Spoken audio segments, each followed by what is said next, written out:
శ్రీ చైతన్య కాలేజీకి సంబంధించిన central mess మాదాపూర్లో ఏదైతే ఉందో దాన్ని ప్రస్తుతం ఫుడ్ సేఫ్టీ అధికారులు సీజ్ చేసిన పరిస్థితి. అయితే సీజ్ చేసినప్పటికీ కూడా లోపల కొన్ని పనులైతే కొనసాగుతున్నాయి.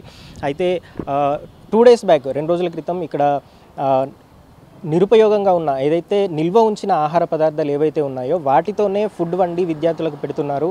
దాదాపు 6 నెలల్లో 3 సార్లు ఫుడ్ పాయిజన్ అయిన సంఘటనలు శ్రీ చైతన్య కాలేజీలో హాస్టల్స్లో జరిగాయి. అయితే శ్రీ చైతన్య కాలేజెస్ అంటేనే తెలుసు, రాష్ట్రంలో పేరు మోసిన ఒక విద్యా సంస్థ, లక్షల్లో ఫీజులు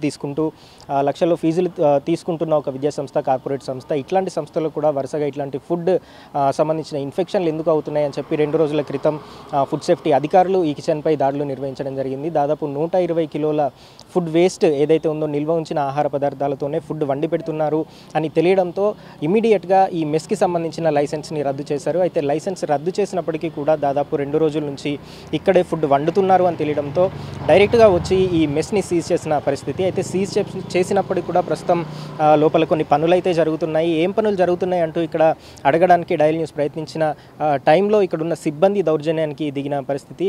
గేట్లు పూర్తిగా క్లోజ్ చేసి ఇక్కడ అసలు ఏం జరుగుతుందో ఎవరు తెలుసుకోవాల్సిన అవసరం లేదు, ఎవరికి సమాధానం చెప్పాల్సిన అవసరం లేదు అంటూ దరిదాపులకు కూడా రానివ్వకుండా దూరంగా నెట్టేసిన పరిస్థితి అయితే కనిపిస్తుంది. ఇక్కడ చుట్టుపక్కల ఉన్న వాళ్ళు కూడా ఇక్కడికి మీడియా వస్తే చాలు అదేదో గగ్గోలు పెడుతూ దౌర్జన్యం చేస్తున్న పరిస్థితి అయితే ఇక్కడ కనిపిస్తుంది. దాదాపుగా చాలామంది విద్యార్థులు అనారోగ్యానికి గురైనప్పటికీ తల్లిదండ్రులు లక్షల్లో ఫీజులు కట్టి చదివించినా కూడా ఇట్లాంటి నిరుపయోగంగా ఉన్న వేస్ట్ ఫుడ్ ఏదైతే ఉందో, కాలుష్యమైన ఫుడ్ ఏదైతే ఉందో అలాంటి ఫుడ్ పెట్టి విద్యార్థుల ప్రాణాలతో చెలగాటాలు ఆడుతున్నారని చెప్పినప్పటికీ కూడా ఫుడ్ సేఫ్టీ అధికారులు ఇట్లాంటి చర్యలు తీసుకున్నప్పటికీ కూడా వీళ్ళ పద్ధతి అయితే మారట్లేదు. ప్రస్తుతానికి ఏ సెంట్రల్ కిచెన్ గురించి ఇబ్బంది అయితే ఉందో ఆ సెంట్రల్ కిచెన్ ముందే మనం నిలబడి ఉన్నాం. ఇక్కడ ఏం జరుగుతుంది అని తెలుసుకునే క్రమంలో ఇక్కడ ఉన్న వాళ్ళు దౌర్జన్యానికి దిగిన పరిస్థితి.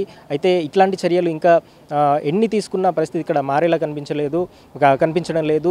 సీజ్ చేసినప్పటికీ కూడా లోపల ఇంకా పనులు కంటిన్యూ అవుతున్నాయంటే అధికారులు ఇంకా కఠిన చర్యలు తీసుకుంటే తప్ప వీళ్ళ పద్ధతి మారే అవకాశం లేనట్టుగా తెలుస్తోంది.